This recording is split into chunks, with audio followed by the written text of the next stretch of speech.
At about 12:30 a.m. on September 19, 1976, the Imperial Iranian Air Force command post at Tehran received several telephone reports from citizens of strange lights in the sky. The command post contacted General Nader Yousefi, Assistant Deputy Commander of Operations. General Yousefi took a look for himself and saw a very bright object, larger than a star. At that point, he decided to scramble one F-4 Phantom jet from Cherokee Air Force Base in Hamadan.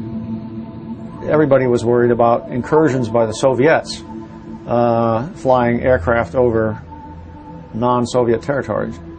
So they had considered the possibility that this might be some incursion by the Soviets, but when they saw this multiple flashing light stuff going on, it made no sense to imagine that it would be the Soviets trying to covertly fly over Iran for whatever reason.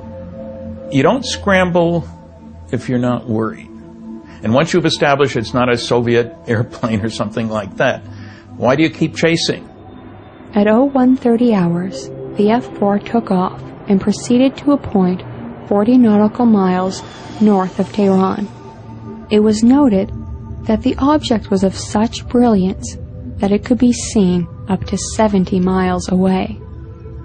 When the F-4 came to within about 25 nautical miles of the object, the jet suddenly lost all instrumentation and communications. The pilot broke off the intercept and turned away. When the F-4 had turned back towards its airbase, the aircraft regained instrumentation and communication. At 01:40 hours, a second F-4 was scrambled.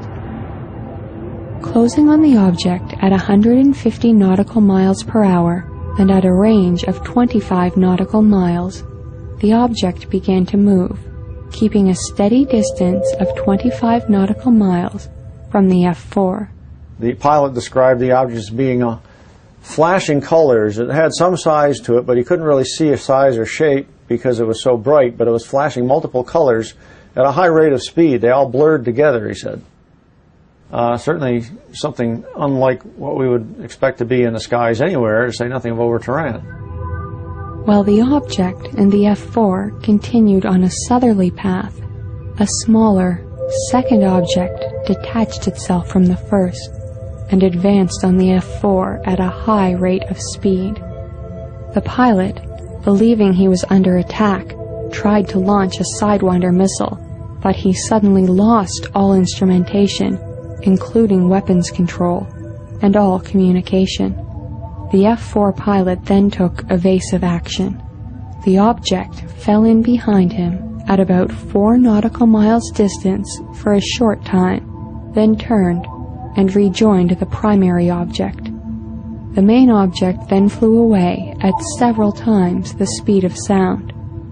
Once again, as soon as the F-4 had turned away, instrumentation and communications were regained.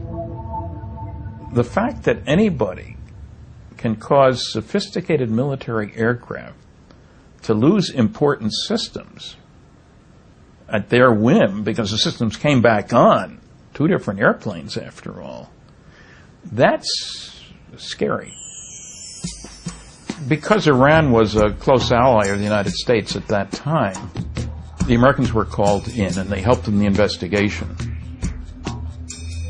The Defense Intelligence Agency report that was filed because of that investigation went to the Central Intelligence Agency, the Joint Chiefs of Staff, the Department of State, the White House.